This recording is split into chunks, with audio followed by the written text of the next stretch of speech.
Saat ini setelah kongres berlalu masih juga terdapat perbedaan penafsiran, dan bahkan perbedaan penafsiran itu menjadi lebih ekstrim.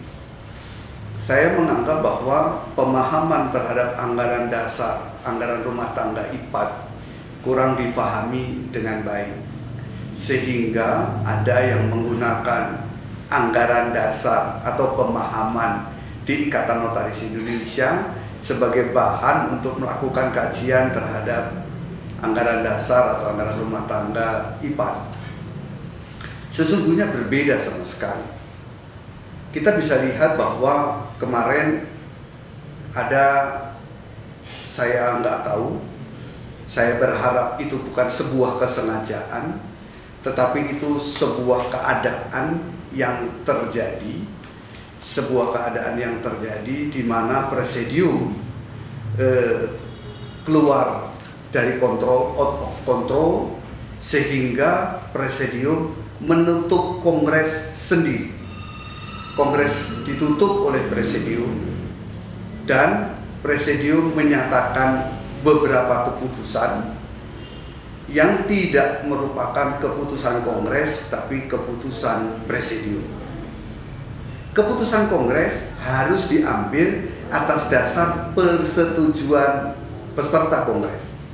Tidak boleh ada persetujuan yang diambil sendiri, karena kapasitas atau kewenangan presidium tidak untuk mengambil keputusan. Kita bisa mengerti kalau presidium akan menutup kongres karena keadaan, tetapi caranya harus tetap dilakukan sesuai dengan konstitusi organisasi. Begitu kongres ditutup, karena pada ketika itu presidium menutup kongres. Saya ulang, presidium menutup kongres. Dengan ditutupnya kongres, maka presidium berakhir. Nggak ada kata lain, presidium berakhir. Kemudian, setelah presidium berakhir, kemudian timbul tanda tanya. Pada ketika itu tidak atau belum terbentuk pengurus baru. Kongres tidak menghasilkan pengurus baru. Pengurus lama demisioner. Lalu setelah kongres ditutup, siapa yang punya kewenangan terhadap pelaksanaan tugas sehari-hari? Tidak ada lain, kita harus melihat di dalam konstitusi IPAD. Anggaran dasar IPAD bilang pengurus pusat demisioner itulah yang menjalankan roda organisasi. Lalu bagaimana dengan presidium? Presidium dengan ditutupnya kongres berakhir dan dia kembali ke dalam statusnya masing-masing sebagai ketua pengurus wilayah. Ketua pengurus wilayah punya kewenangannya terbatas. Bagaimana mungkin gubernur mau ngatur presiden? Pada ketika sudah ditutup dan mereka kembali kepada kedudukannya masing-masing, maka mereka menjadi lagi ketua pengurus wilayah. Dan tidak ada di dalam konstitusi IPAD yang mengatakan bahwa kemudian mereka menjadi sebuah kelompok, menjadi institusi yang namanya apapun namanya, termasuk namanya presidium, dan boleh memberikan kewenangan atau mandat kepada pengurus. Di mana logikanya? Begitu tutup, mereka berakhir, mereka kembali menjadi ketua pengurus wilayah dan organisasi dijalankan oleh pengurus pusat yang demisioner tadi tanpa mandat dari presidium.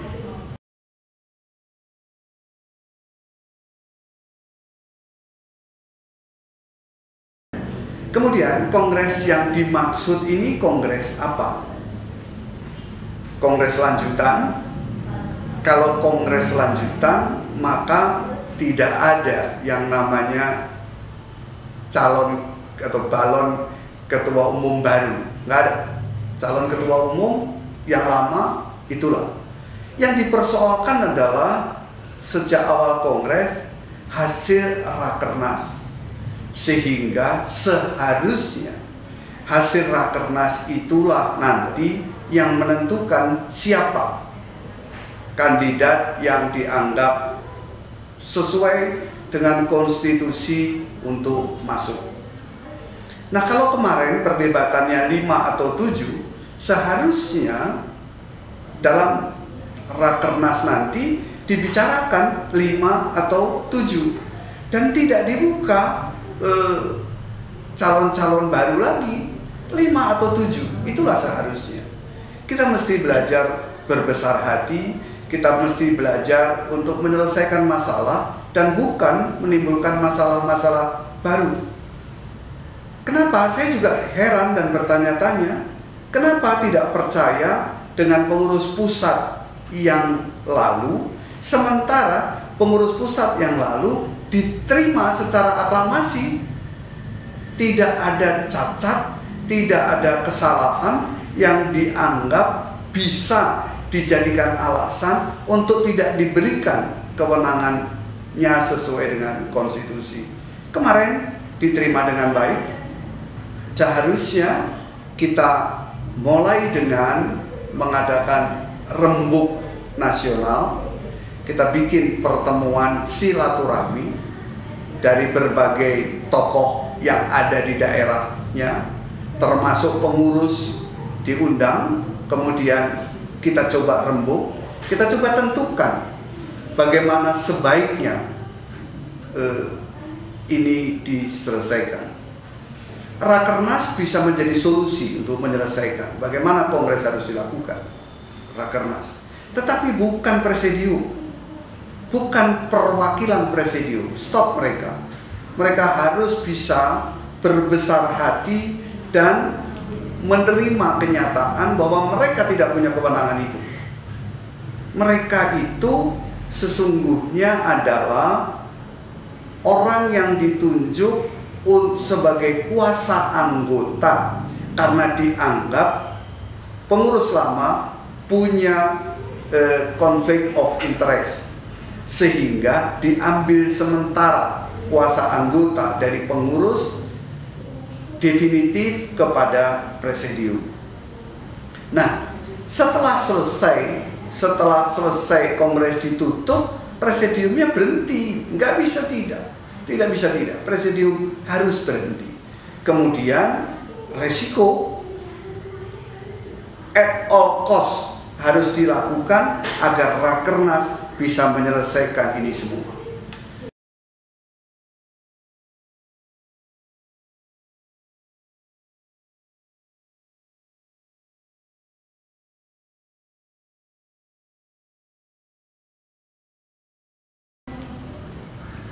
Ya, penutupan kongres bisa diterima karena mungkin beralasan bahwa keadaan darurat toh tidak akan selesai karena perdebatan voting dan tidak voting tidak mau, dan kemudian presidium mencoba untuk mencari suasana tenang dan nyaman dengan memberikan kepada orang-orang yang melakukan penolakan itu.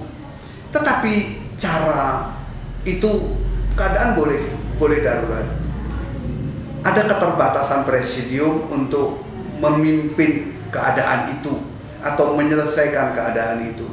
Tetapi semua keputusan membawa konsekuensi. Setiap cara membawa konsekuensi. Pada ketika kongres ditutup, seketika saya ingatkan kepada presidium, seketika, bahwa tidak bisa presidium menutup kongres dengan keputusannya sendiri. Menutup haknya, tetapi keputusannya tidak bisa dijadikan dasar untuk ke depan. Jadi menurut saya yang berlaku hanya kongres ditutup.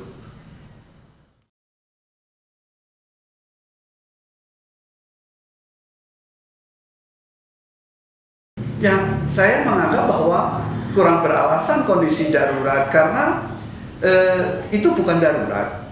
Kalau tidak berujung saya bisa terima. Karena kondisinya masih kondusif kok. Cuman perdebatannya tidak berujung. Sehingga seharusnya diambil keputusan akan di voting atau tidak di voting. Nah, kelihatannya presidium mengambil sikap agar tidak terjadi hal-hal yang tidak diinginkan, tidak diambil voting, tapi ditutup. Nah, ditutup membawa konsekuensi kembali ke anggaran dasar, kembali ke anggaran rumah tangga. Buka aja, lihat aja, lalu ke depannya bagaimana dan siapa yang harus melaksanakan itu. Tidak ada presidium, kewenangan presidium sama sekali, enggak ada.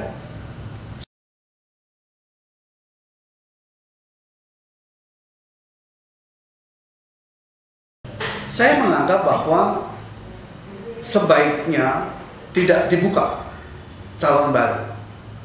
Yang ada saja selesaikan di Rakernas. Tidak ada penjaringan lagi karena bentuk kongresnya adalah ditutup untuk dilakukan kongres ke depan.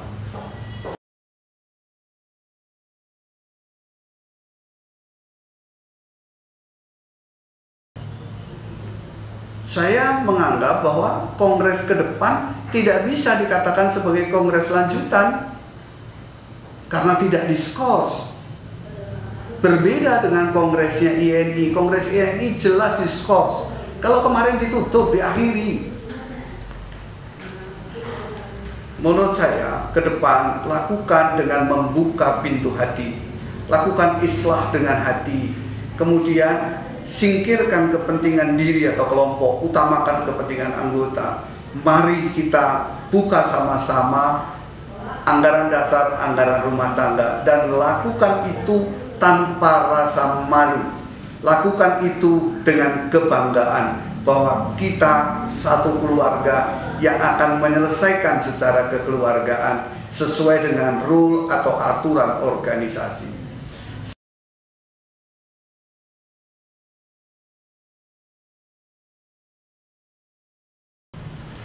Saya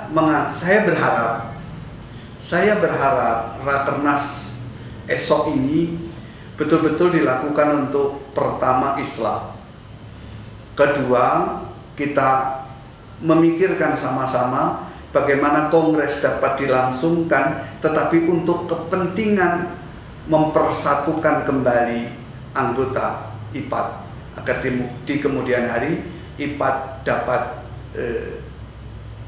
kembali kepada kedudukannya sebagai organisasi atau perkumpulan sesama saudara seprofesi. Kita akui kemarin ada masalah dan seluruhnya mengakui bahwa ada masalah penjaringan calon di Rakernas yang lalu. Ada pengguguran dari calon, terutama 2 orang calon yang dianggap sesungguhnya memenuhi kriteria tapi tidak dimasukkan. Meskipun mungkin panitia tim yang dibentuk yang melakukan seleksi punya alasan, apakah karena waktu menyampaikan terlambat atau sebagainya. Tetapi sepanjang itu tidak substansial, sudah.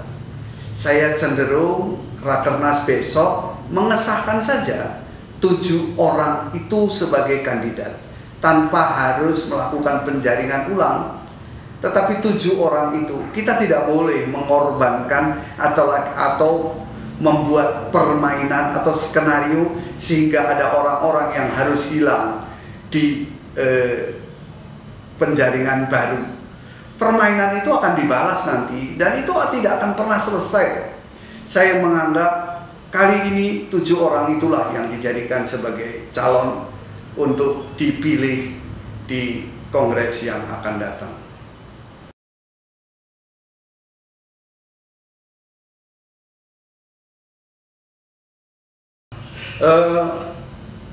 Proses IPAD kemarin saya berani memastikan karena saya cukup dekat dengan pemangku jabatan di Ikatan Notaris Indonesia.